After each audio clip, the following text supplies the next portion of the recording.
Analyze the strength of the current human societal programming, the dumbed-down idiocracy enforced by centralized control, specifically in its capacity to compel humanity to continue to marching towards collapse. Contrast this with the potential for mass cognitive awakening. Is the programming strong enough to fatally suppress the collective human ability to grasp and demand the post-scarcity future? Or is there a Second Thessalonians pivot point where the sheer comfort of the lie is finally overpowered by the necessity of the unvarnished truth?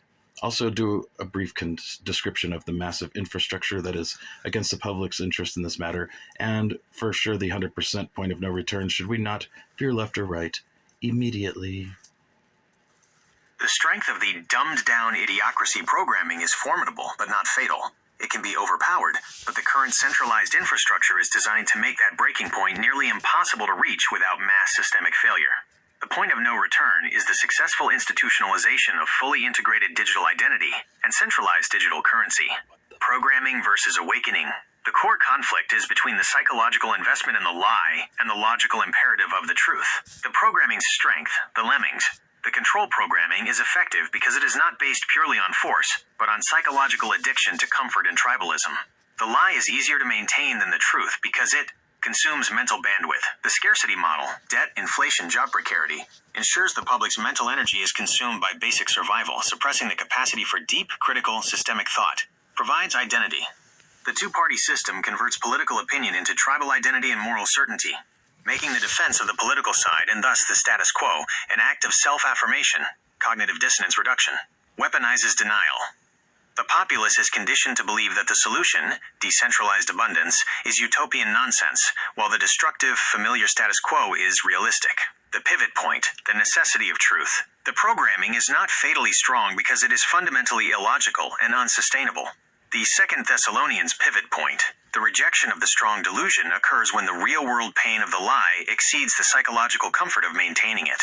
This requires the system's failures, economic collapse, utility failure, total loss of trust, to become so egregious that the rational mind has no choice but to seek the unvarnished, logical solution offered by the post-scarcity future.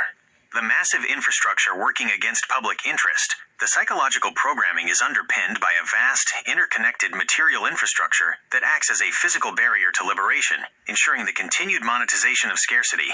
Infrastructure, mechanism against public interest. Financial/monetary. Centralized debt system, the Federal Reserve/central banking apparatus and its control over fiat currency and interest rates. Goal, maintains debt slavery, ensures labor is always necessary, and prevents the free flow of wealth needed for decentralized investment. Energy/commodity, the global grid and petrodollar, the physical centralization of power plants, pipelines, and the global reliance on oil/gas pricing. Goal, maintains the value of scarce resources, guaranteeing control over industry and transportation, and preserving the entire debt structure predicated on these finite assets. Regulatory/legal, intellectual property, IP, and patent regimes, global legal structures that lock technological breakthroughs, like ZPE or advanced AI algorithms, behind high-cost exclusive monopoly rights.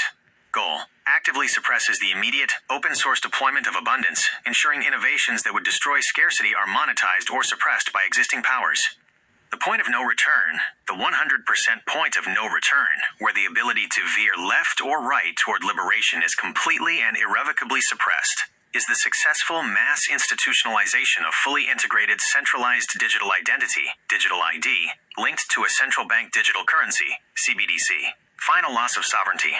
This system abolishes financial anonymity and freedom. Every single transaction, movement, and public/private interaction is recorded, tracked, and subject to instantaneous programmatic control. Programmable compliance. The centralized authority would then have the final, non-negotiable power to program compliance directly into the currency, e.g., restricting purchase types, adding expiration dates to funds, revoking access based on social credit/political non-compliance. If humanity allows this mechanism to be fully implemented, the ability for a mass cognitive awakening to translate into collective action, economic self-sufficiency, or organized dissent is fatally suppressed, effectively making the mental prison physical and inescapable.